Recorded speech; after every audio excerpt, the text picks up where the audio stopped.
Hola a todos y bienvenidos a un nuevo episodio de Presunto Naufragio. Hoy vamos a hablar de los medios cubriendo la crisis en Afganistán con nuestra titular completa. Ya saben, Santiago Rivas, María Paula Martínez, Andrés Páramo, además los grandes de Sandra Borda, Daniel Poveda de Buscando en el Naufragio, y tendremos también un invitado especial que es Sebastián Rojas de Sillón Estudios. De nuevo, gracias al Oro Podcast por la producción de esta colaboración. Hola a todos, soy Sandra Borda y nuevamente les doy la bienvenida a Presunto Naufragio. Como siempre, me acompaña Daniel Poveda. Buceando en el Naufragio es producido por nuestros grandes amigos de Acorde.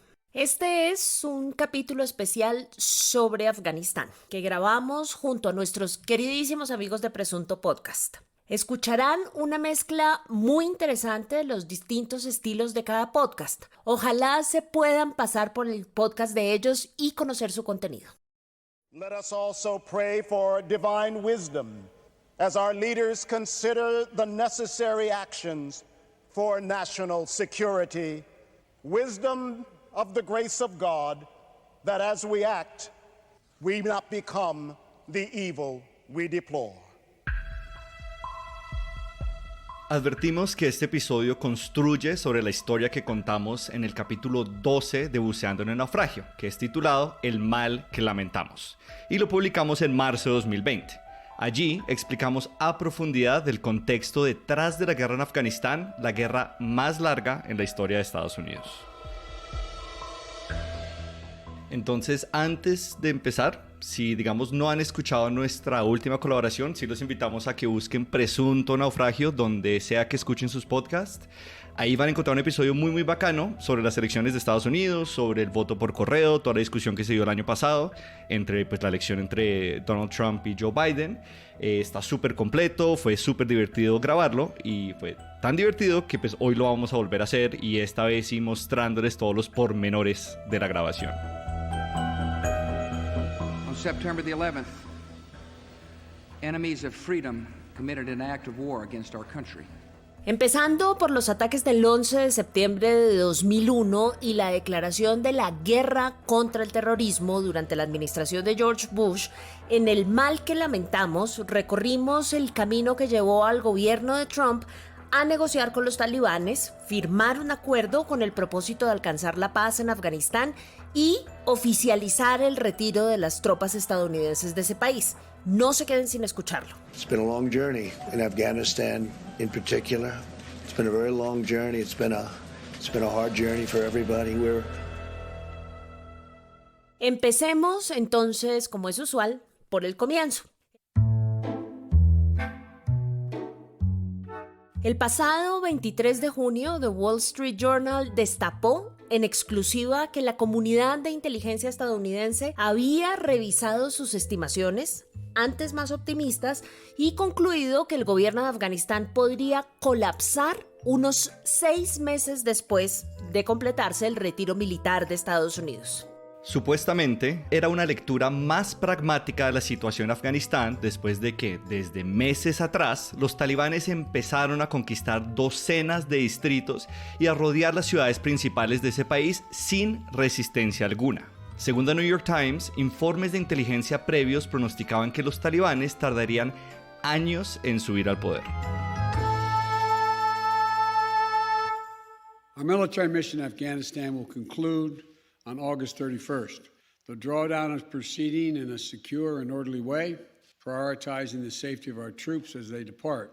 El 8 de julio, Joe Biden fue tajante, reafirmando su intención de cumplir el acuerdo negociado entre los talibanes y la administración de Trump de retirar las tropas estadounidenses de Afganistán antes de septiembre. Desde la Casa Blanca, el presidente aseguró que después de haber localizado a Osama Bin Laden, quien fue abatido en Pakistán, y capturar o desterrar a los demás miembros de Al-Qaeda, el grupo detrás de los ataques del 11 de septiembre del 2001, el mandato estadounidense en Afganistán se había cumplido. No fuimos a Afganistán a construir una nación, dijo Biden con firmeza.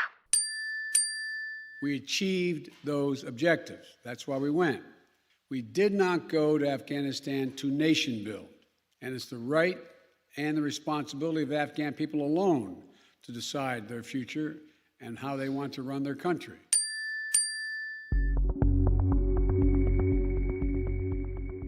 En declaraciones a la prensa, Biden afirmó que un ascenso de los talibanes al poder no era inevitable, pero que confiaba en la capacidad del ejército afgano que estaba, aquí abro comillas, mejor entrenado, mejor equipado y era más competente. Cierro comillas. Mr. President, thank you very much. Your own intelligence community has assessed that the Afghan government will likely collapse. That is not true. Al ser cuestionado sobre los recientes informes de inteligencia que pronosticaban que el gobierno afgano sería eventualmente derrotado por los talibanes, Biden contestó que la comunidad de inteligencia no había llegado a esa conclusión, a pesar de que sí lo hicieron, y dijo que la probabilidad de que los talibanes se convirtieran en los dueños del país, entre grandes comillas, era baja. Por último, el presidente aseguró que la salida de Estados Unidos de Afganistán no tendría ningún parecido con Vietnam.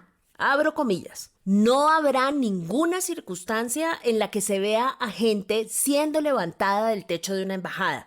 No es comparable en absoluto, dijo Biden, refiriéndose al abandono precipitado de la embajada estadounidense y la evacuación de miles de ciudadanos estadounidenses y sudvietnamitas durante la caída de Saigón en 1975.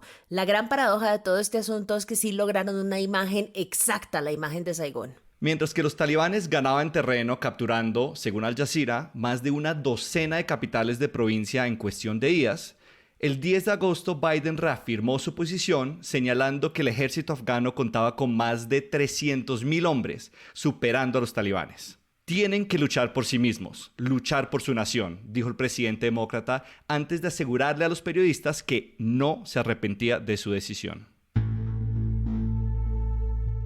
They've got to fight for themselves, fight for their nation. Ese mismo día, The Washington Post publicó testimonios anónimos de funcionarios estadounidenses que aseguraban que el ejército de Estados Unidos estimaba que la caída de Kabul, la capital de Afganistán, en manos de los talibanes, podía producirse en un plazo de 90 días. En menos de 2 meses, la situación en Afganistán se había tornado extremadamente sombría, chocando con la historia que escuchábamos desde la Casa Blanca.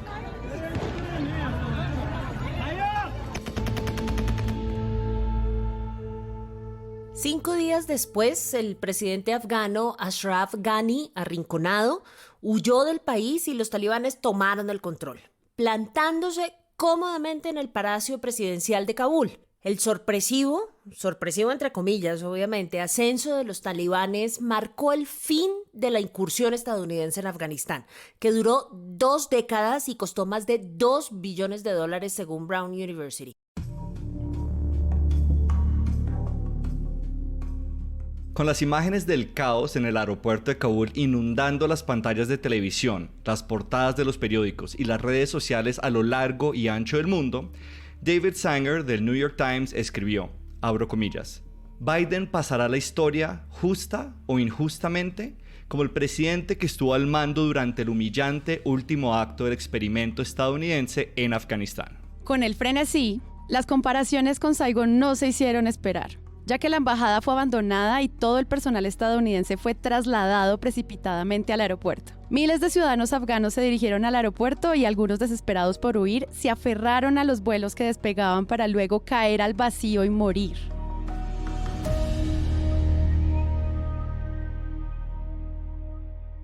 Inmediatamente, altos funcionarios estadounidenses aparecieron en televisión para respaldar al presidente. Anthony Blinken, el secretario de Estado de Estados Unidos, aseguró en Meet the Press que se habían enviado 5,000 tropas a Afganistán para apoyar los esfuerzos de evacuación.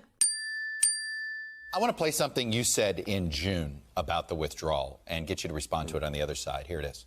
I don't think it's going to be something that happens from a Friday to a Monday.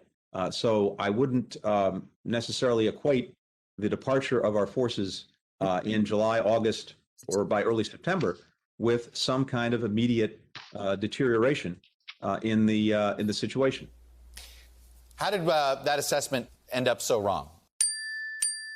Cuando lo confrontaron con declaraciones previas asegurando que Kabul no caería de la noche a la mañana, Blinken culpó al ejército afgano y su incapacidad de defender el país de la repentina toma del poder por parte de los talibanes. También explicó que postergar la retirada de las tropas estadounidenses anularía el acuerdo con ellos los talibanes, que Biden había heredado de la administración de Trump y reactivaría la guerra. En ABC, Blinken aseguró que la situación que se está desencadenando en Kabul no era como la de Saigón.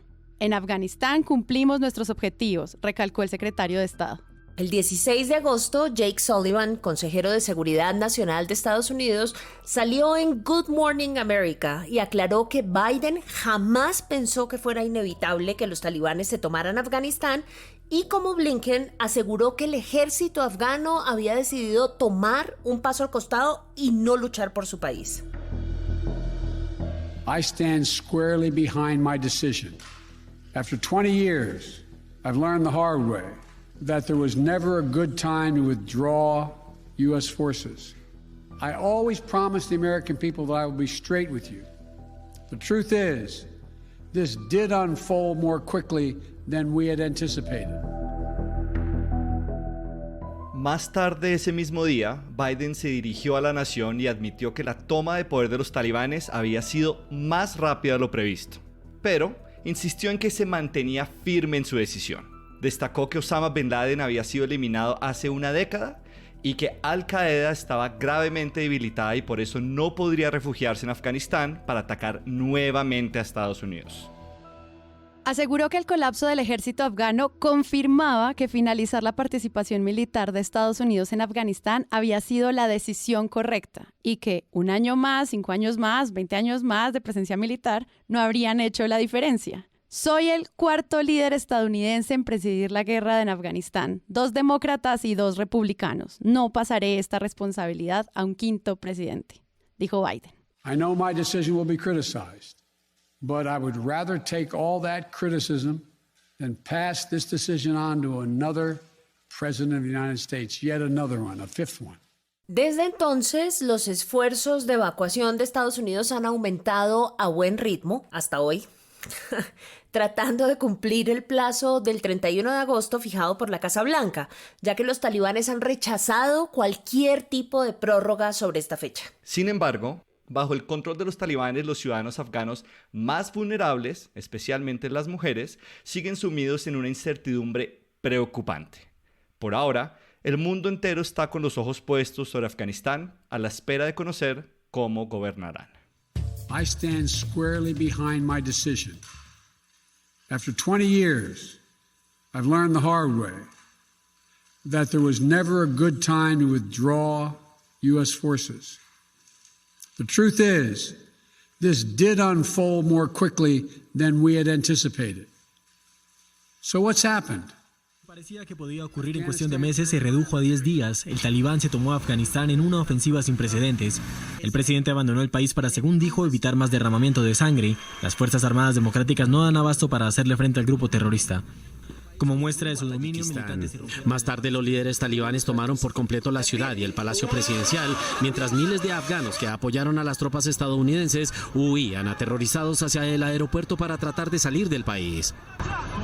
Mientras tanto, el gobierno intentaban huir agarrándose de las puertas y las ventanas de los aviones y trepando por las escaleras móviles. Los aviones norteamericanos tuvieron que iniciar su decolaje en medio de la muchedumbre.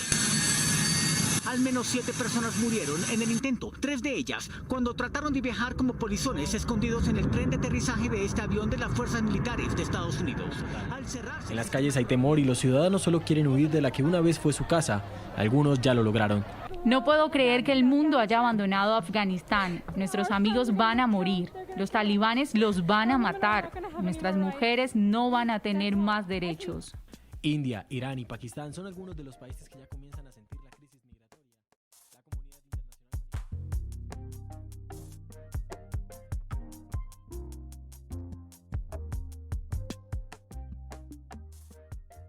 Hola, hola, muy bien. Feliz de ver este panel completo, esta mesa muy llena. Qué maravilla. Siento que llegamos a acompañar a Sandra, a los que estábamos un poco más grandes cuando el 11 de septiembre, para que no estés en soledad.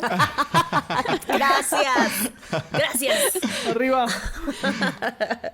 Andrés Páramo. Hola, feliz aquí de estar en el multiverso. Es literal, el podcast Chapineruno unido. Y Sebastián Rojas, si no lo conocen, de Expertos de Sillón Estudios, aquí acompañándonos en este super multiverso. Hola. Pues para empezar, yo quisiera enfocarlo un poquito como en los medios colombianos sobre todo, y luego nos vamos como un poquito más allá y hacemos ya un balance más grande. Yo quisiera solo decir, creo que no vale la pena hacer como una crítica de lo están haciendo súper mal, porque pues la infraestructura de los medios colombianos no está para que estén cubriendo Afganistán desde hace 20 años, pero quisiera como que la invitación de esta conversación sea, bueno, también cuál podría ser esa invitación a si tuviéramos todo, cómo sería un gran cubrimiento. Sin embargo, obviamente están pasando cosas porque son agendas que llegan a nuestro país. Y quisiera que empezáramos por ahí. ¿Ustedes cómo empezaron a ver esta noticia, Santi? Bueno, yo creo que en general nuestro periodismo internacional tiende a relatar lo que está ocurriendo. No creo que haya infraestructura, o sea, no creo que tengan un personal para reaccionar a profundidad de inmediato. Creo que es el problema, y es que las mesas de redacción tienden a estar conformadas por gente que sabe mucho de política y de política internacional, pero no son una presencia constante en el periódico. Es muy fácil que los medios reporten un poco lo mismo que las agencias de noticias. Creo que la primera ola de información que le llega a uno son agencias de noticias relatando, y uno sabe a quién están leyendo por el tipo de cosas que dicen, ¿no? Uno sabe quién lee a la Associated Press o quién está reportando a partir de CNN, quién está reportando a partir de NPR y quién está reportando a partir de Fox, ¿no? Ese es simplemente como la primera ola. Y los asuntos de política internacional tienen una manera muy entretenida de llegar graneados a la conversación, y eso por supuesto conlleva la parte en donde a mí me parece que sí hay un error grave, que no es necesariamente solo de los medios, sino en general de las figuras de nuestra actualidad política, que empiezan a hablar de hacer comparaciones y analogías, ¿no? Entonces no es solamente si lo hace semana, si no lo hace semana, sino empieza Petro, dijo algo del talibán, y Vicky Dávila dijo que venían los talibanes. No, hay un malo y un bueno, y entonces nosotros le ponemos el malo a la cara del malo nuestro, y el bueno, la cara del bueno nuestro, y Afganistán es Colombia igual y ya, ¿no? Y cuando pasó en Myanmar, lo mismo, vienen, ¿no? Por Palacio y van a dar el golpe, y aquí está la gente, y el paro nacional es esto, pero no, los que están atrás son los paracos, no, la foto de la mujer haciendo los aeróbicos. Entonces esas analogías apresuradas, por apresuradas, llegan primero. A mí lo que me parece súper paradójico de todo esto es que una de los rasgos más característicos y más divertidos del cubrimiento de los medios de temas internacionales es ese esfuerzo enorme por vincularlos con Colombia, ¿no? Entonces, tsunami al otro lado del mundo, había un colombiano en la tragedia. Pasa el desastre de Trump, la toma del Palacio, del Capitolio en Estados Unidos, donde busquen todo el mundo ha oído en una sala de redacción, busquen un colombiano en todo eso, ¿no? Para tratar de agarrar la noticia y generarle algún tipo de interés a la gente metiendo el colombiano de rigor. Creo que el punto más sobresaliente de esa estrategia es el colombiano en Wuhan, ¿no? Ese es como el punto de llegada de eso. Lo paradójico del asunto es que en un tema como este, tanto lo que tiene que ver con el inicio de la guerra antiterrorista el 11 de septiembre, con esta finalización, tienen un punto de enlace con nosotros, con nuestra política exterior, con nuestra relación con Estados Unidos y con nuestra propia guerra, que es tan evidente y tan claro que es absolutamente increíble que nadie se haya ido por ahí para explorar eso. En este país no existiría el Plan Colombia y la seguridad democrática si no hubiese sido por el 11 de septiembre. El 11 de septiembre es lo que le permite a Colombia construir una estrategia para pedirle a Estados Unidos que levante las restricciones en materia de ayuda militar que nos tenía puestas, porque querían que solamente gastáramos y utilizáramos ayuda militar en la guerra contra las drogas y no en la guerra contra la subversión. Gracias al 11 de septiembre pudimos convencerlos, increíblemente, que la guerra antiterrorista en Colombia era parte de la guerra antiterrorista que se estaba librando en Afganistán, y que entonces tenían que levantar esas restricciones para que pudiésemos combatir la guerrilla. Gracias a eso, Álvaro Uribe tuvo todos los recursos disponibles para construir su Plan Colombia y su seguridad democrática y alterar el balance de poder entre el gobierno y las fuerzas insurgentes. Luego, el inicio de esta guerra y el final de esta guerra nos tocan muy de cerca y nos plantean desafíos importantísimos, tanto a nivel doméstico como a nivel internacional. Entonces, lo paradójico, insisto, es que eso pasó como, ¿no? Como que no no, nadie, o sea, creo que estaban preocupados buscando colombianos en Afganistán y termina aterrizando la noticia pues con la llegada del grupo de afganos que vamos a concederle a Estados Unidos recibirlos por un periodo de tiempo indeterminado y que abre otra vez todo este debate sobre los migrantes, que también es un debate como supremamente como maniqueo y obvio en algunos casos, y por ahí entramos también a ese tema. Entonces solamente quería señalar que me parece muy raro, ¿no? Muy contraintuitivo que esta vez, teniendo el enlace con Colombia tan absolutamente explícito y claro y tan importante, hayamos optado por otro tipo de vinculaciones con ese tema, ¿no? Sí, Sebas. También la sorpresa de un poquito el registro ya más de profundidad que llega un poquito tarde, pero de acuerdo con lo que decía Sandra, ese elemento, el narcoterrorismo, o sea, esa vaina no existiría si no fuese por el 11 de septiembre. O sea, ese término se lo inventaron para poder dirigir la ayuda militar de Estados Unidos a Colombia después de ese evento. Y sí, reafirmar básicamente viene que el cubrimiento sube mucho más cuando se anuncia la llegada de los 4.000 afganos a Colombia. Se escuchó una entrevista que le hicieron en Blue Radio hace un par de días a Jorge Iván Ospina y de entrada, digamos, entramos al terreno de la estigmatización, de empezar a levantar dudas sobre quiénes son estas personas, si representan una amenaza de seguridad, y pues ahí sí ese cubrimiento de pronto un poquito apresurado, por decir lo mínimo, a llegar a esas conclusiones. Yo lo vi en El Espectador en unas piezas gráficas que subieron para Instagram, donde hacían esa pregunta sobre cómo era la llegada de estas personas,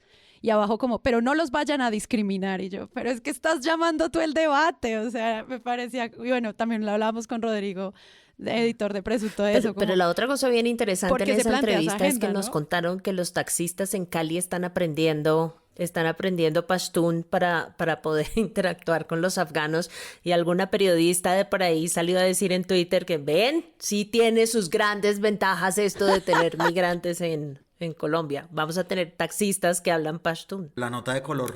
Sí. Si bien el periodismo colombiano no tiene como primera agenda lo que pasa en Afganistán, y eso pues se nota la diferencia cuando uno revisa la prensa en Estados Unidos o incluso en español El País, ¿no?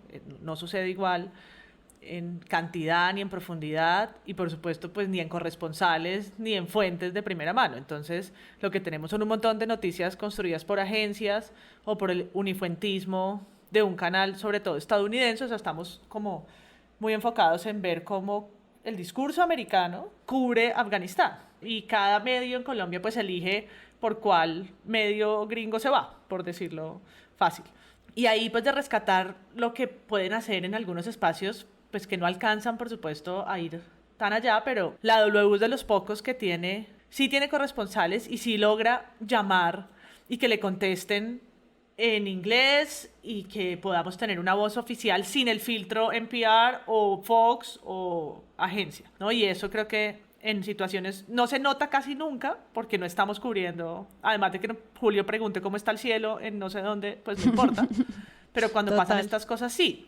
Y no hay memoria, porque pues si Biden anunció que era en 2020 o en agosto o en mayo, pues eso no pasó, porque eso no es tan noticia, o que anunciara que no estaban tan preparados o sí estaban tan preparados. Luego solamente cae como la bomba el 16 de agosto, ¿no? Ahí pues por supuesto todos voltean a mirar, así sea de manera fugaz, y a tratar de entender o de explicar rápidamente qué está pasando. Entonces yo creo que es interesante, sumado a lo que estaban diciendo del 11 de septiembre, pues cómo nosotros hemos de alguna manera transformado nuestra narrativa, y ya mencionaban narrativa, la palabra de Presunto, mencionaban el tema del terrorismo, pero también pues cómo la prensa occidente, toda, o sea, nosotros y todos los que hacemos parte de ese discurso, pues han tenido que en 30 años transformar la idea de quiénes eran o quiénes son el movimiento talibán, y si es cuando estaban en contra del comunismo, entonces cómo se planteaban y cómo se defendía lo que hacían, y luego pues en solo 30 años o 40, ¿no? De los 70 a hoy, tener que transformarlos de los buenos a los malos. Antes eran a quienes se defendía y porque estaban luchando contra el socialismo y el comunismo que tenía Afganistán mal, y pues obviamente es un momento, son los 70, los 80, y eso tiene un contexto, pero cómo la prensa lleva la memoria de eso y tiene que ahora tratar de repintar un enemigo que había estado defendiendo por tantos años, ¿no? Y creo que eso se nota mucho también, por supuesto, en el discurso mediático y en la manera en que hemos empezado a ver lo que pasa con las ocupaciones como esta, pues la más larga de Estados Unidos. Sí, que ahorita podemos hablar un poquito como de teorías de conspiración, pero voy a dejar la palabra a Daniel. No, yo quería simplemente, pues ustedes son los expertos en los medios nacionales, pero también como recordar que este problema, pues digamos que también hay una memoria selectiva y un problema con los medios en Estados Unidos también, y es que ya están reflexionando sobre la calidad y la cantidad de la cobertura, digamos, sobre elementos importantes para entender qué pasó estas semanas, y es, por ejemplo, la cobertura del acuerdo de paz entre el gobierno de Trump y los talibanes. Y ahorita The Washington Post y el New York Times incluso llegan a arrepentirse que de pronto ese momento pasó desapercibido, cuando es tan importante para entender por qué, pues digamos, tantos análisis que les hace falta ese contexto de por qué no se demoraron más en salir, por qué, digamos, la evacuación es como tan precipitada, etcétera. Visita sorpresa de Donald Trump a Afganistán. El presidente estadounidense se reunió de manera imprevista con las tropas de su país en la base de Bagram el jueves como parte de la fiesta de Acción de Gracias. Trump anunció que su gobierno reanudó las negociaciones con los talibanes tras interrumpirlas en septiembre pasado. Las conversaciones buscan poner fin a 18 años de conflictos en Afganistán. The Taliban wants to make a deal. Los talibanes quieren hacer un acuerdo y nos reuniremos con ellos y decimos que debe haber un alto el fuego. Ellos no querían un cese al fuego, pero creo que ahora sí lo quieren. Y digamos que ellos mismos también, tanto en Estados Unidos, que están tan involucrados, también tienen que lidiar con esto, y hasta el día de hoy, además por la misma audiencia, y ha sido un conflicto tan largo, volver a explicar por qué están ahí, por qué siguen ahí, cuántos hay, etcétera, y cómo avanzó esto a través de 4 administraciones. Entonces, pues digamos que si la barra está alta para los medios colombianos y saben cómo deben cubrir este tipo de fenómenos internacionales desde acá, pues imagínense si Estados Unidos está teniendo problemas en la manera en que está dando a entender qué está sucediendo, pues es más difícil aún acá, ¿no? Hay una cosa que a mí me parece y es como la carga y el peso que tienen en las salas de redacción las secciones internacionales, en las salas de redacción de Colombia. Y es un poco una cosa que refleja, digamos, el no poder salirnos de nuestras propias noticias nunca, ¿no? Como que, y el no poder salirnos de nuestras propias noticias nunca implica que la sección internacional sí tiene un peso no tan grande como las otras secciones, ¿no? Es decir, hay otras secciones que están acostumbradas a hacer grandes especiales, hay otras secciones que llevan muchos años, por ejemplo, cubriendo conflicto armado, y hay una sección ahí que se llama internacional, que cubre no solo los temas de Medio Oriente, sino que cubre los temas de internacional, ¿no? Es decir, como de Latinoamérica y de Estados Unidos, y como que van de aquí para allá, y me parece que sí no tienen una capacidad tan grande, y es por eso mismo, porque no tiene un peso, pero como estos temas son cíclicos, es decir, son cíclicos en cuanto al rating de la noticia, ¿no? Como que de repente están teniendo cierta relevancia inusitada y todo el mundo está interesado, se nota que están haciendo un esfuerzo, digamos, como un esfuerzo por ejemplo, hay una cosa que yo he visto varias veces ya en cubrimiento de esto, y es como un doble trabajo que les toca hacer a ellos, más que cualquier otra sección, me parece, sí, como más que cualquier otra sección de medios de comunicación, y es como volvamos a explicar todo. Es decir, esto del Talibán, esto yo lo he visto muchísimas veces. Es decir, como expliquemos esto nuevamente, hagamos primero un manual y una cosa didáctica para que se entienda el cubrimiento que viene a continuación. Y eso es una cosa que de verdad estalla. O sea, es decir, esto de Afganistán es como un tema que de repente estalla. Hay unos expertos también graduados, lo que decía Santiago, también para un poco ayudar a las salas de redacción, ¿no? Es decir, como que hay... Pero no son muchos expertos tampoco. Que no son muchos expertos, y pues sí, como que los tienen como una especie de asesores para esas salas de redacción. Y del otro lado, a mí me parece que ya en este momento, y es reflejo de lo mismo, de lo que estoy hablando, es como que los opinadores y los líderes de opinión y los líderes políticos sí parecen como los niños chiquitos que están aprendiendo primeros conceptos, y entonces cogen Talibán y Petro el Talibán, y como lo hizo Vicky Dávila, cogen un pequeño conceptico de Fuerzas Armadas, se retiran, y entonces Diego Santos sale y dice, por eso yo apoyo a las Fuerzas Armadas de acá, para que no pase algo similar con lo de allá, ¿no? Y así. A ver, hay una cosa adicional ahí, es con respecto al cubrimiento que se está haciendo en los medios en Estados Unidos, los medios colombianos que empiezan cubriendo a partir de la lente de otro medio, de un medio en Estados Unidos o de una agencia de prensa, tiende a olvidar también que existe una guerra de la información llevándose a cabo en este momento en Estados Unidos. No es como que nosotros estamos en una polarización extrema y allá están en cambio en una concordia, ¿no? Todos dándose la mano y teniendo un debate súper civilizado. No, siga usted, por favor, no siga usted, senador McConnell. Eso no existe, eso no funciona de esa manera, y al contrario, las infoguerras que se están llevando a cabo en Estados Unidos están muy fuertes, ¿no? Sí. Y creo que en ese sentido también sería muy importante nutrirse de la opinión y de las agendas que surgen en cuanto ocurre una situación como la que estamos teniendo. ¿Por qué? Pues porque así como existe un sector de la desinformación de la extrema derecha que está diciendo que esto es un problema creado en el vacío, que desde el comienzo se les dijo que teníamos que quedarnos más tiempo, pero que es la misma gente que cuando Trump negoció con el Talibán entonces iba a salir a decir que era la negociación correcta porque eso le costaba mucha plata a Estados Unidos. Están saliendo a decir y a responsabilizar a Biden, pero al mismo tiempo del otro lado están saliendo a responsabilizar a Biden también desde el sector más progresista que está pidiendo que se eliminen los trámites de visado para los afganos, para cualquier afgano, diciéndoles que ustedes no deberían estar solamente haciendo un conteo de quienes colaboraron, sino de quienes quieren irse, porque Estados Unidos, habiendo llegado a desestabilizar un país y entonces no, hay una cantidad de debates que son, entonces, el poco bagaje del que se tenía, la historia repetida 1000 veces y nunca aprendida, porque hay que decirlo, de que Afganistán es el país a donde van a morir los imperios, ¿no? Que de allá salieron con el rabo entre las patas todos los que quisieron ir allá a joder, ¿no? El mismo John Oliver pasó el fragmento de Rambo, en el que Rambo tiene esa conversación con un afgano en Afganistán, sobre cómo nadie puede meterse y quienes estaban en ese momento era la Unión Soviética. Esto es Afganistán. Alejandro Magno intentó conquistar este país. Luego Genghis Khan, más tarde los británicos y ahora los soviéticos. Pero los afganos son luchadores, nunca han sido derrotados. Los viejos enemigos hicieron una oración. Entonces, todo ese pequeño bagaje que tenemos lo echamos, pero tendemos a olvidar, creo yo, que existe una guerra de la información y que es importante también tener en cuenta toda la gama de lo que se pide. Entonces es fácil caer en el error de, primero, lo que dice Páramo es verdad, tener que hacer toda la pedagogía, porque obvio, no hablábamos hace, no sé, desde los Afghanistan Papers del Washington Post, no teníamos noticia de algo de Afganistán, eso fue hace 2 años, demasiado tiempo, ¿no? Para el lapso de atención de cualquier persona que tenga redes sociales, y de inmediato toca empezar a traer todo, ¿no? Como acuérdense que ya habían dicho que esto no funcionaba, y acuérdense también que no, Afganistán es un país ubicado en el, empiezan a jalar el hilo de la pedagogía, y ya cuando llegamos ya todos estamos acordando de que es Afganistán. Bueno, ahora lo que pasó es que esta vaina, y ahí es donde empieza a jugar, pero en este momento en Estados Unidos está tan clara la división que existe, el abanico que va de la extrema derecha hacia lo que los gringos llaman extrema izquierda, que aquí es prácticamente el Partido Verde, que es en los medios de comunicación, ¿no? Como de Infowars a Democracy Now!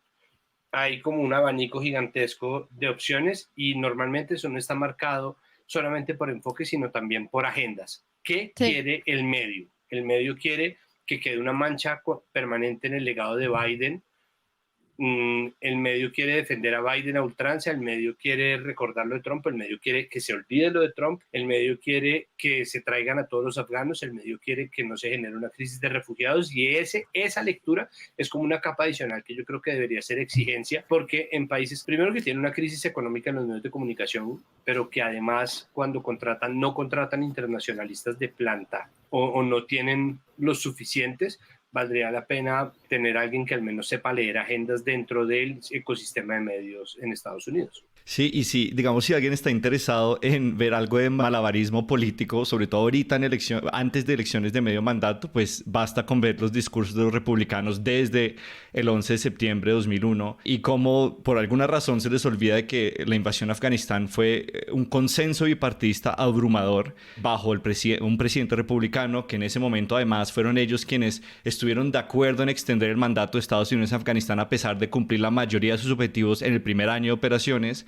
y después seguir con ya la construcción de nación, de una democracia estable, y agregar objetivos que hoy sabemos por The Afghanistan Papers y pues por la duración misma de la guerra, que han sido un fracaso. De hecho, yo en un artículo, creo que de Washington Post, si no estoy mal, decían, esto no es un fracaso de 20 años, sino sino es un fracaso año tras año, distinto por los objetivos que hacían para extender su mandato en Afganistán. Y ahorita, después de haber estado de ese lado durante las administraciones de George W. Bush, con Trump, que viene con un objetivo claro de sacar a las tropas estadounidenses, de terminar estas guerras infinitas, como él las llama, pues, y ver la capacidad electoral detrás de un personaje de estos, pues también esos mismos discursos de los republicanos empieza a transformarse. Y ahorita, obviamente, es un blanco fácil. Biden es un blanco súper fácil para, digamos, echarle la culpa del caos. Y que obviamente hay niveles de culpa de la Casa Blanca y de la inteligencia y la manera en que se organizó la evacuación, pero de esto no lo van a soltar hasta que hayan elecciones.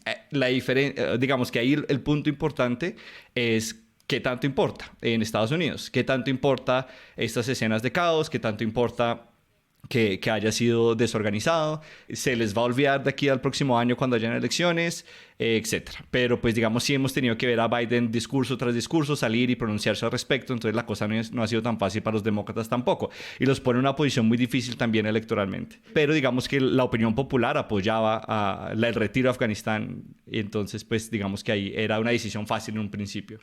Conectado a lo que estaba diciendo Santiago y también Daniel, es que ese tener que volver a contar todo y quedarse en el último párrafo para registrar es como hacer un trabajo de Google, como de enciclopédico, ¿no? Como de registro, ¿no? De registro de una cantidad de hechos, que es como el 1.0 de noticia de una clase de periodismo. En los medios yo encuentro ahora análisis en los medios internacionales de la guerra del opio, de cómo Estados Unidos financió a los mujahidines por mucho tiempo, qué gobiernos lo hicieron, cómo el gobierno de Thatcher lo hizo o no, hay fotos de Ronald Reagan, no, me encuentro con una profundidad, pues que aquí nos quedamos con Petro el talibán, y es ahí donde, por supuesto, no es nuestra agenda del día Afganistán, pero entonces, ¿por qué va a ocupar o va a venir a ocupar las columnas con comparaciones tan ligeras que sí me parecen que mediáticamente despistan, ¿no? Despistan un montón porque, pues, si no hace parte de la agenda, no hace parte de la agenda, y no estamos hablando de Yemen y allá la están pasando fatal, y no hace parte de la agenda, pero no estamos usando comparaciones absurdas de países, ¿no? Entonces, si vamos a jugar a usar los mismos términos como hemos jugado a usar el término del terrorismo y ha sido una estrategia política, mediática, etcétera, pues cómo es que ahora, porque esto va a seguir, y en ese ping-pong que decía Páramo, pues va a ir y venir como un yo-yo a la agenda, va a entrar y salir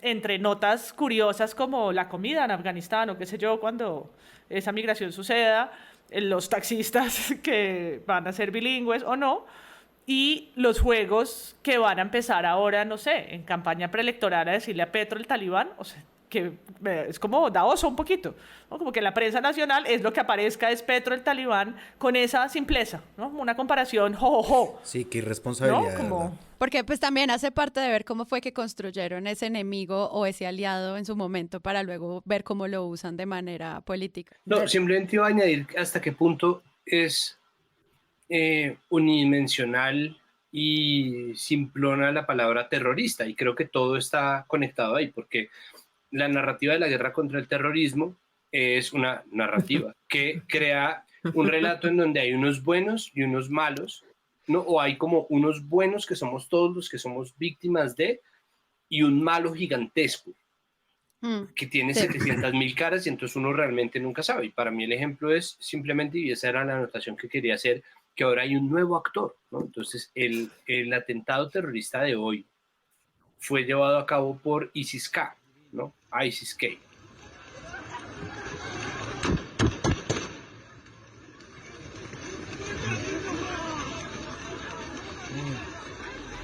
Al menos 15 personas han muerto este jueves en un ataque combinado en los exteriores del aeropuerto de Kabul, según un portavoz talibán. Entre los fallecidos habría varios niños y se reportan al menos 60 heridos. El Pentágono ha confirmado que hubo al menos 2 explosiones. La primera tuvo lugar en una de las 3 entradas del aeropuerto de Kabul y la segunda en las instalaciones de un hotel que se encuentra cerca del aeropuerto.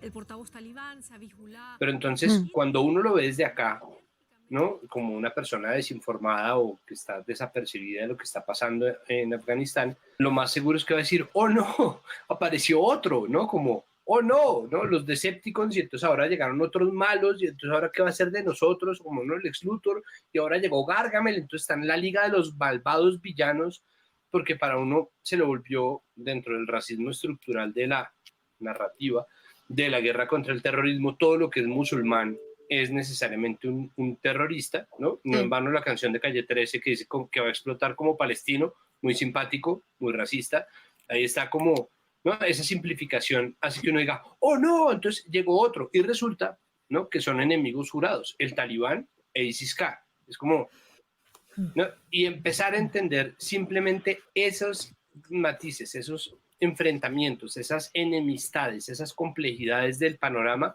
hace que sea muy complicado, pero esto es político, porque la guerra contra el terrorismo fue precisamente la que generó ese cuento que nosotros nos comemos y ese cuento que nosotros repetimos a ultranza, que después va a dar en analogías bobas como las del trino de Vicky y todo lo que trató de Talibán a otro, cometió la estupidez gigantesca de simplificar, y eso es un cuento que nos vino desde la administración de George W. Bush y que se ha utilizado acá para los jóvenes de la primera línea, que se ha utilizado acá para las FARC, que se utilizó en Perú para hablar de Sendero Luminoso. O sea, el terrorismo es una palabra que aplana y simplifica a un enemigo, y esa satanización tiene unas raíces o tiene unas consecuencias muy profundas. Esa discusión a mí me parece una discusión muy interesante sobre cuánta información como de telón de fondo necesita uno para poder empezar a presentar una noticia, agarrando todos esos matices y todas esas aristas en una noticia tan complicada. Y me quedé pensando que una vez empezó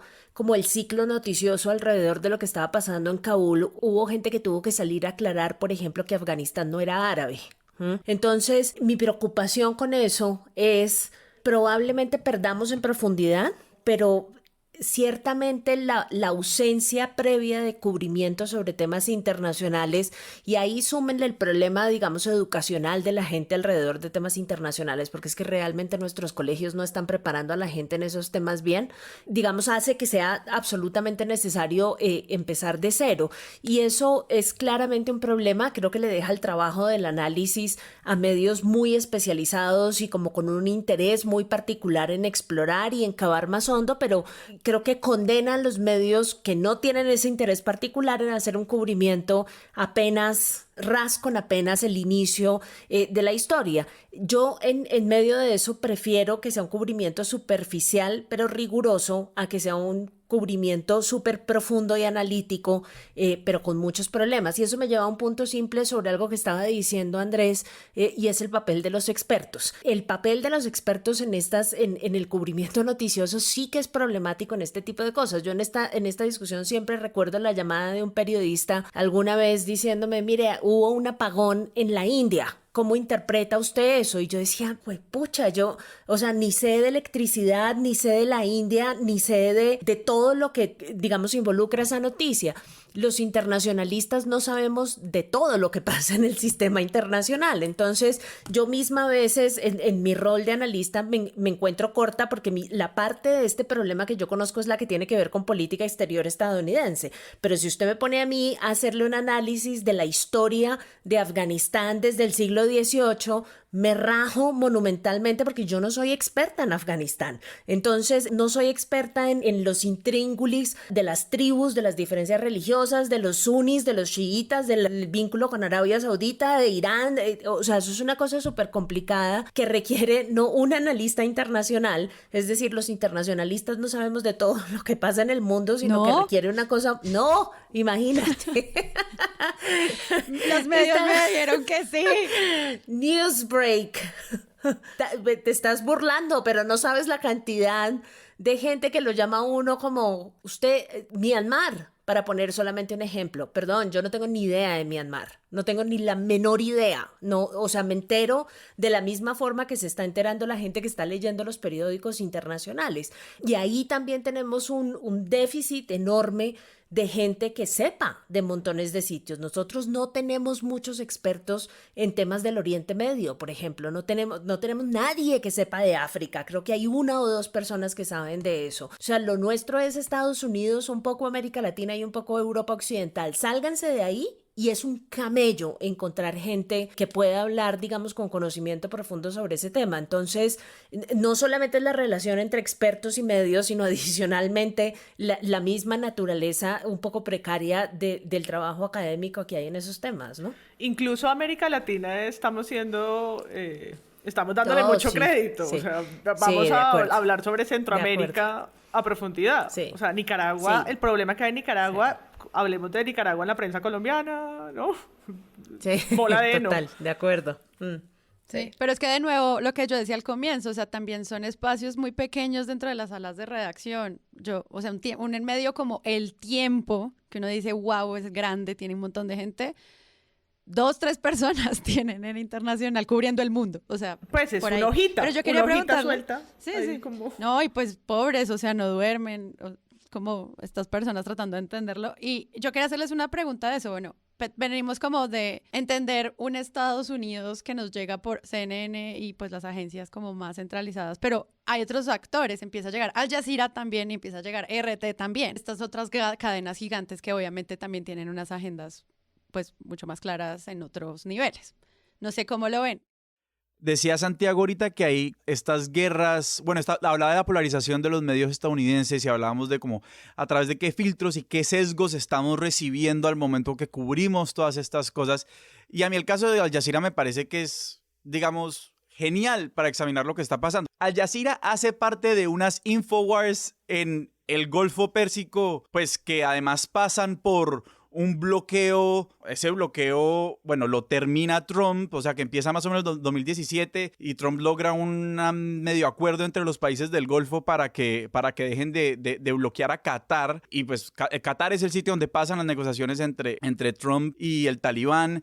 Qatar es uno de los poquitos lugares donde el Talibán tiene una oficina política, bueno, cuando estaban en el exilio, creo que el otro lugar será tal vez Islamabad, en Pakistán, y Al Jazeera es un blanco hasta cierto punto de la guerra contra el terrorismo cuando se lanza. Si mal no me equivoco, creo que inclusive cuando los primeros bombardeos de la operación cuando lanzan Libertad Duradera, como sea que se llamó, la primera vez que entraron los gringos de Afganistán, creo que llegaron a bombardear el edificio donde estaban las oficinas de Al Jazeera, porque Al Jazeera, digamos, se dedicó a generar un cubrimiento distinto al que estaban haciendo los gringos. Inmediatamente un poquito lo alinearon como casi que apologistas del terrorismo. Entonces, como inclusive mirar a Al Jazeera es mirar qué quiere un poco y pues qué quiere la familia real catarí un poco que veamos de esto. Que los saudíes nos mostraron algo distinto, la familia real de Emiratos nos mostraron algo distinto, pues digamos con sus medios afiliados, ¿sí? Porque no nos podemos olvidar que Al Jazeera quiera lograr un contenido desde el sur global, pues así es como se vende en La Voz del Sur, es un medio de la monarquía catarí. También eso, ¿qué medio colombiano jala el cable Al Jazeera? Ojalá el cable RT. En Occidente es un medio sumamente liberal. Es decir, Upfront es un programa sumamente liberal. People and Power es un programa sumamente liberal. Es increíble lo que alcanzan a discutir, o sea, la profundidad con la que se alcanza a discutir el asunto del poder, pero Qatar es un país que está haciendo su mundial de fútbol con trabajo esclavo. Solamente una cosa, que son oficinas además totalmente distintas, ¿no? O sea, como la estructura y el fondeo y las reglas editoriales de Al Jazeera Estados Unidos son otra vaina de lo que es... Al Jazeera Estados Unidos es AJ Plus, ¿no? Eso es como la oficina AJ Plus juvenil. no se acabó. En Reino Unido tienen una oficina gigantesca. La cadena hipster en San Francisco, ok, sí. Pero además se hicieron famosos internacionalmente por cuenta de la primavera árabe. Esos fueron los grandes difusores del supuesto y fracasado proceso de democratización del Medio Oriente. Es la paradoja más grande del mundo.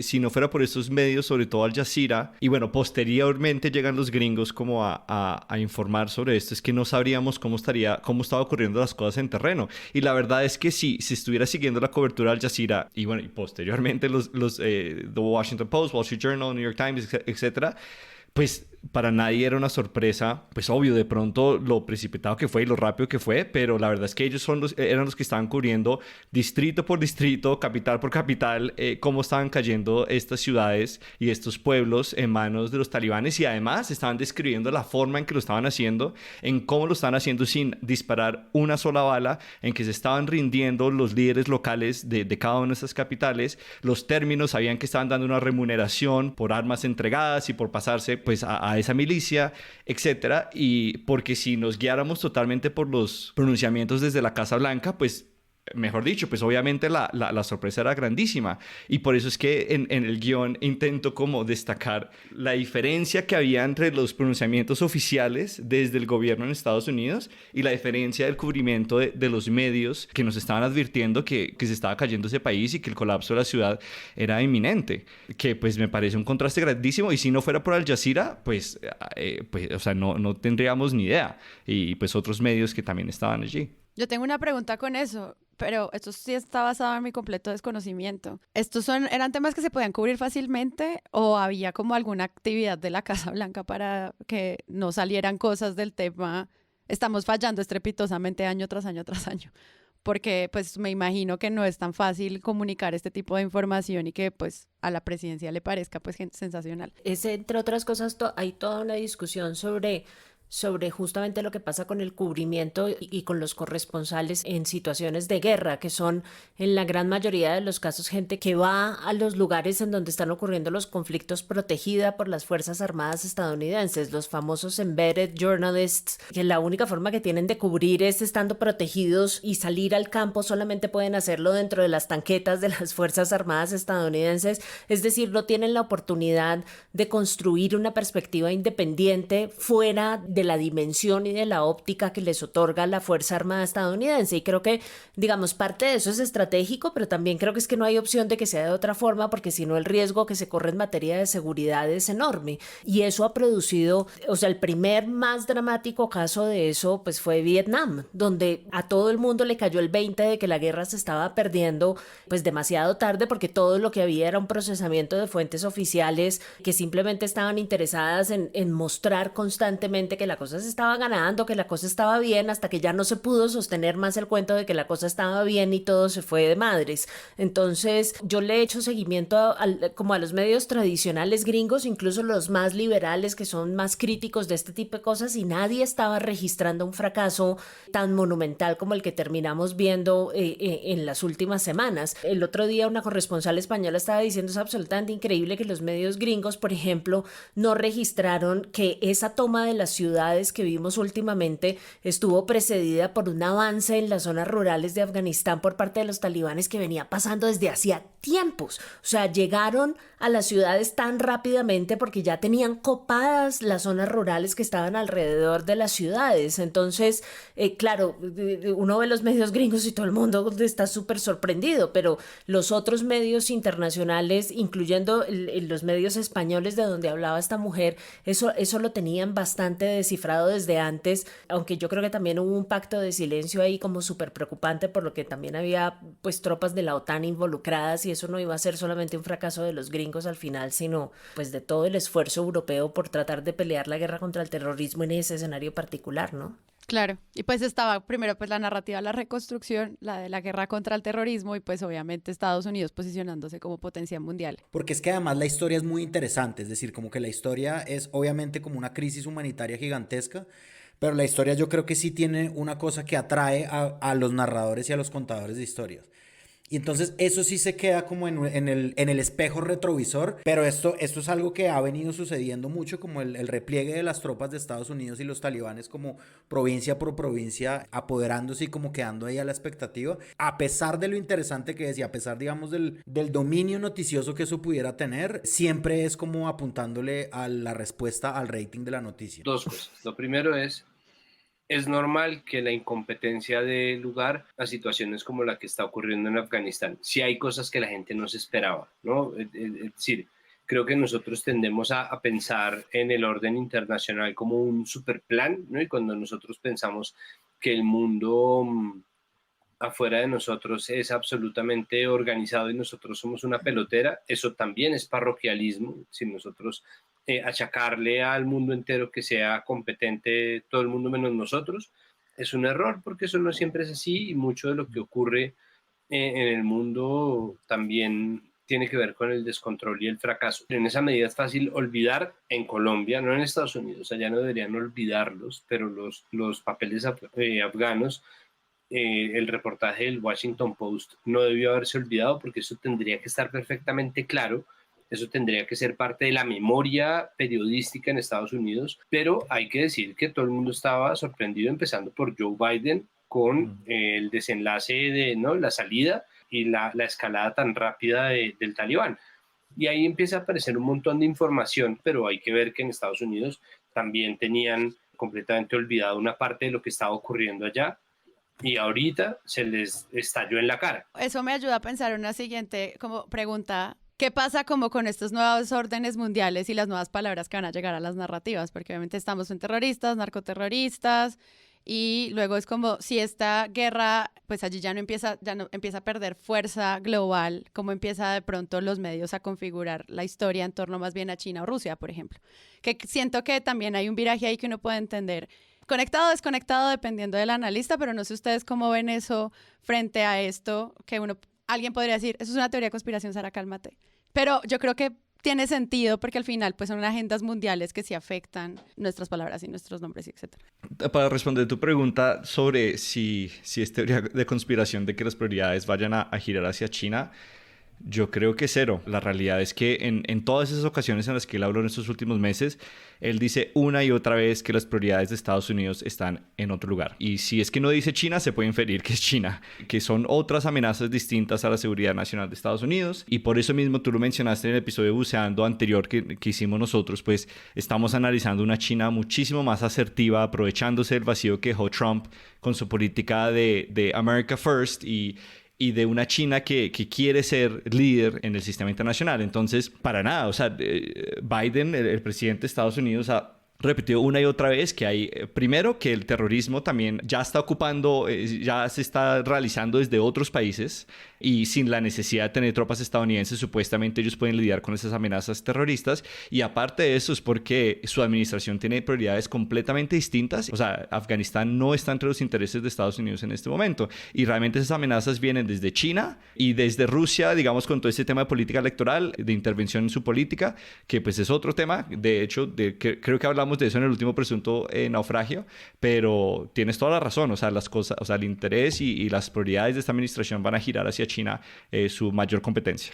Son cosas un poco distintas, ¿no? Porque China efectivamente está ocupando un lugar muy importante en la agenda de política exterior de Estados Unidos, pero eso no es un problema de seguridad necesariamente, o no un problema de seguridad concebido, digamos, en términos de fuerza convencional o fuerza tradicional para Estados Unidos. La amenaza tiene que ver más con la presencia, igual que en el caso de Rusia, con otro tipo de cosas, ¿sí? Los hackers en el caso de Rusia, las ciberamenazas en el caso de China, es que les agarre ventaja, cosa que ya está pasando y a unas velocidades impresionantes desde el punto de vista de la inversión y del comercio, pero digamos, Estados Unidos no está temiendo un ataque de China, ni la amenaza pasa necesariamente por lo militar en este instante, mientras que creo que el problema que está surgiendo, pues que ya surgió desde hace rato y que va a continuar estando en la agenda de Estados Unidos en lo relacionado con Afganistán, pues es justamente que los estados mal llamados fallidos, pero pues en aras de la economía del lenguaje,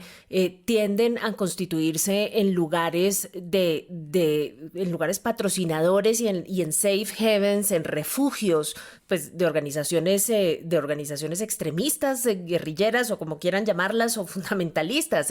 Las células de Al-Qaeda que quedan todavía en territorio pakistaní y en territorio afganistán son muy preocupantes, y claramente el retiro de las tropas de Estados Unidos les va a proporcionar un respiro tremendamente peligroso. El Estado Islámico está lejos de estar acabado. El que estos estados no es necesariamente que sean aliados de estas organizaciones, porque la relación entre los talibanes y estas organizaciones, y Santiago lo decía hace un momento, no es necesariamente pues una de objetivos comunes ni nada que se le parezca, sino que simplemente el hecho de que no exista un Estado formalmente constituido en Afganistán, que no haya infraestructura, que no haya fuerzas militares, que no haya educación, provisión de servicios y demás, simplemente pues nosotros sí que sabemos en qué es lo que termina la ausencia de los Estados, pues simplemente genera un vacío de poder enorme que permite el surgimiento de esas organizaciones, y esas organizaciones sí son una amenaza militar muy complicada para Estados Unidos. Yo creo que 2 puntos difíciles de este proceso de toma de decisiones era retirar las tropas. El siguiente punto va a ser el que le toque el próximo ataque proveniente de uno de esos grupos. Sí, pues lo que hablábamos de cómo se cubre el tema de la reconstrucción y si ahorita se van diciendo como que ellos no vinieron aquí a cuidar nada, ni a salvar nada, ni a reconstruir nada, entonces cómo se cubre la lavadita de manos. Es que yo creo que hay como dos cosas fundamentales y es, inclusive simplemente si nos quedamos en el punto de vista del cubrimiento, es uno cómo cubre el final de una guerra jurídicamente, discursivamente ambigua, porque inclusive es la guerra contra el terrorismo, decimos en español, the war on terror, se dice en inglés, o sea, el terror, donde se le ha dado mucha libertad a nivel ya jurídico y legal al presidente, inclusive para decidir a quién atacar, cuándo y dónde. Uno cómo narra el final de una guerra sin enemigos claros y sin objetivos específicos, y uno cómo narra o decide y evalúa el éxito de la salida de un país, ¿cierto? O sea, y aquí, digamos, vamos a tener que decir, bueno, ok, o los medios, y sobre todo los medios americanos, van a estar llamados a decir como, bueno, el éxito es sacar a todos los colaboradores con el gobierno norteamericano, el éxito es agilizar, como decía Santiago, los procedimientos de visados para que todo el mundo que quiera salir salga, así como era difícil decir si Estados Unidos había ganado o no la guerra en Afganistán. Es como, ¿cuándo se va a decir que la reconstrucción o que la salida es completa o exitosa? Digamos, pues eso es verdaderamente un gran problema, es porque tenemos este gran sesgo, que es un sesgo con el que se tiene que lidiar en cualquier país, digamos en Colombia, que cubrimos también en parte usando las ópticas que se trabajan en Estados Unidos. ¿Cómo hacemos esto con el fantasma del excepcionalismo americano que, pues, ha sostenido lo que ha sostenido? O sea, es que no nos podemos olvidar que igual la guerra contra el terrorismo era suficientemente ambigua que para, digamos, las alas más nativistas del Partido Republicano o de la derecha gringa, era una guerra absolutamente como de civilizaciones contra el Islam. Para de otros sectores más moderados era simplemente como una idea medio de desarrollo a estas naciones no modernas que Estados Unidos estaba llamado a hacer, en un sentido como muy colonial. Inclusive muchas partes del Partido Demócrata siempre han dicho que esta idea de como llevar libertad y democracia al mundo está alineada con que Estados Unidos sea, digamos, el papel heroico de Estados Unidos como garante del orden mundial, y solo ahora vemos, digamos, como voces mucho más fuertes en la política, en el sistema político gringo, diciendo como, hey, estos son proyectos coloniales del que tenemos que bajarnos. Claro, eso realmente se está dando, o sea, el cambio está en la derecha. Es decir, el cambio de ese discurso se está dando porque cuando estaba George W. Bush en Estados Unidos, eran los neoconservadores los que estaban dominando el Partido Republicano. Ahora los que dominan el Partido Republicano son los desreguladores, es decir, son gente que está muy cercana al libertarianismo. Trump es un tipo que en nombre del caos o de, no sé, es así, pero digo, el trumpismo tiene un discurso conservador muy distinto al que tenía George W. Bush, ¿no? W. Bush es heredero de una tradición conservadora de intervencionismo y colonialismo, mientras que el conservadurismo de Trump y la idea de América primero consideraba que era absolutamente inútil gastar plata pública en guerras en otro lado, porque, ¿no? Y eso es el retiro del Acuerdo de París. Toda la política internacional de Trump era una especie de ombliguismo justificado en la idea de no vamos a seguir gastando plata de nuestro país, la plata de los empleos de los americanos en esto. Y eso fue lo que llevó a esta serie de negociaciones, pero la verdad es que ahí también hay ambiciones geopolíticas, o al menos se están obviando. Por un lado, se está obviando la repetición de ciertos patrones históricos, y es esto que pasó en Afganistán es exactamente lo mismo que pasó con la guerra Irán-Irak, es decir, Estados Unidos termina dándole las armas al enemigo que luego va a terminar por combatirlo, desarmarlo, y al que ellos van a tener que ir a desmantelar en el caso de Afganistán, repitiendo el patrón de los imperios, con absoluto fracaso. Lo que ellos hicieron con Saddam Hussein fue armarlo para combatir al ayatolá, para después tener que ir a desarmar y colgar 25 años después a Saddam Hussein en Bagdad. Lo que ellos están ignorando es que ellos mismos convirtieron a Afganistán en un nodo de la geopolítica moderna, porque China dejó oficinas en Afganistán. Es decir, mientras que los gringos están huyendo de Afganistán, mientras que Estados Unidos está evacuando Afganistán, cuidando el aeropuerto, haciendo negocios con el Talibán, China tiene una oficina, tiene una embajada activa en Afganistán, y están empezando a escalar Afganistán. Y Afganistán solamente es importante en ese sentido porque tiene una localización sumamente estratégica, pero sobre todo, y en este punto, porque Estados Unidos dijo que lo era. Entonces, en este momento en el que hay tanta plata corriendo a través de Afganistán, sea en inversión armamentista, contratistas de defensa, cadenas televisivas, o sea, lo que sea que esté pasando allá, China ya tiene una pata puesta ahí, no para conquistar, no para someter, sino para ganar esa guerra. Y China ya está haciendo una escalada nuclear. Entonces, Pakistán, que es un país que tiene armas nucleares, que es fronterizo de la India, que tiene armas nucleares, que es fronteriza a su vez de la China, que está empezando a escalar para ser una superpotencia en los términos de la Guerra Fría. Es decir, está empezando a generar una armada, una marina y una serie de ojivas nucleares, que todavía los gringos dicen, eso podría ser mentira, pero no saben, no lo saben. Lo único que saben es que hay cada vez más silos de ojivas nucleares en China. Entonces, los términos en los cuales Estados Unidos planteó los requisitos para ser una potencia están siendo comprados por otros.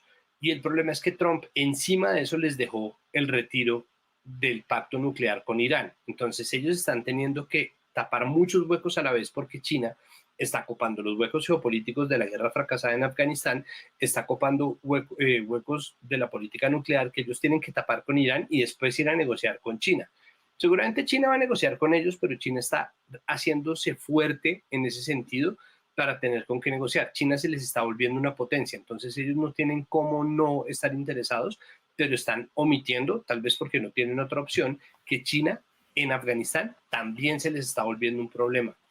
Entonces, todo lo que pase de aquí en adelante va a ser Israel y China, porque Rusia tiene un papel que es raro, es como una especie de satélite, ¿no? Es como cada tanto aparece, como uno de esos villanos de cómic que aparece cada vez que los escritores se quedan sin ideas, pero Israel como aliado y China como enemigos se están volviendo como dos puntos focales de la política de Estados Unidos con los cuales se van a seguir enredando por culpa de los 4 años de Trump, porque Biden quisiera no un poco plegar para que nunca hubiera pasado y pegar directo con los años de Obama y seguir ese plan que se tenía, incluso de una manera mucho más liberal, como la retirada de las tropas de Afganistán, pero no lo va a lograr.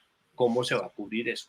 Sí, pues creo que falta como hacer todo un balance de lo que va a pasar en política internacional, de lo que, justo la pregunta que yo hacía antes, frente a eso de China, hacia allá iba un poquito, pero también cómo lo va a tomar la familia de los Estados Unidos con este tema, como de otra manera. También hay retos para el cubrimiento latinoamericano, retos para el cubrimiento de los refugiados, México, Chile, Colombia, etcétera, las políticas migratorias, o sea, muy seguramente vamos a hacer más episodios de esto. Como siempre, quiero darles las gracias a ustedes por participar y por unirse. De nuevo, también a la gente que estuvo conectada en nuestro live. Estuvo chévere. Paramos. Yo creo que el tema de los afganos que llegan a Colombia, ¿no? Es decir, como que a mí me parece que eso va a empezar a mudarse de sección pronto, ¿no? Como que por ahora sigue en la sección internacional y es como el camino que están recorriendo, y entonces ya hay unas personas en El Paso, Texas, y quieren que van a resolver su situación migratoria, etcétera, y van a llegar, ¿no? Y de ahí en adelante me parece que los medios sí tienen que tratar con una cautela gigantesca ese tema, como que ya estamos viendo las primeras señales en la opinión pública de como esa xenofobia rampante que existe acá en Colombia. Ya estamos viendo como demasiados chistes, entre comillas, también que tienen que ver con mujeres afganas, etcétera. Y me parece que eso, si no hay una labor muy responsable de lo que es realmente lo que va a pasar y el cubrimiento y las palabras indicadas y cuidadosamente, pues eso sí va a ser un propulsor de otras conductas que acá en Colombia sí de verdad se dan lastimosamente muy frecuentemente. No, es que si no ocurre con Venezuela. Eso es. Que es el cubrimiento ombliguista. O sea, yo no sé. Y angustia. Sí, no, impresionante. Sí, yo creo que hay unas preguntas que quedan y seguramente de pronto en otro presunto naufragio o en Buceando en el Naufragio las intentaremos contestar. La primera es qué tanto va a interactuar o qué tanta comunicación va a haber entre Estados Unidos y los talibanes. Ya hoy algunos se sorprendían de que estuvieran, digamos que, compartiendo información para evitar ataques como los que hubo. La fuerza, el ejército en Estados Unidos, la inteligencia está segura de que los talibanes han evitado otros atentados similares. Y pues ahora con la salida de Estados Unidos y la amenaza de China, como la mencionó Santiago, pues toca ver cuál va a ser esa comunicación que se va a mantener con los talibanes en Afganistán. Sobre todo pues porque ellos se venden que en estos 20 años han cambiado, que mejor dicho va a haber un respeto por los derechos humanos de acuerdo a su ley y que ha sido pues un grupo que también se ha ido adoptando las redes sociales y que ya no es supuestamente, según ellos, el mismo de hace 2 décadas. Entonces pues quedan todas estas preguntas, además en un país que necesita de una manera desesperada asistencia internacional. Entonces vamos a ver cuál va a ser la posición de la Casa Blanca de tener que o aislar o ayudar o etcétera. Entonces son preguntas que yo creo que quedan en el aire y por eso todos esperando a cómo gobernarán y cómo serán los futuros semanas, meses y años en Afganistán. Y nada, agradecerle a todos por acompañarnos y por escucharnos y a ustedes por estar aquí todo este tiempo charlando con nosotros. Listo, pues muchas gracias, Santiago. Muchísimas gracias como siempre por la invitación. Muchas gracias a quienes están comentando en nuestro en vivo en YouTube. Muchísimas gracias y un saludo. Hice todo lo posible por emborracharlos a punta de narrativas, embriagarlos en narrativas, pero ya la otra parte la ponen ustedes. Muchas gracias, Sandra. No, a ustedes muchísimas gracias por la conversación. Muchas gracias, Sebastián. No, gracias a todos y a todas por la invitación. Un placer estar aquí con estos 2 podcasts de lujo. Sí, el multiverso de los podcasts. Muchas gracias, Páramo. Esto es como, ya el comentario que me gustó era como que cuando se juntaron los Power Rangers y las Tortugas Ninja. Gran comentario. Ese es el mejor.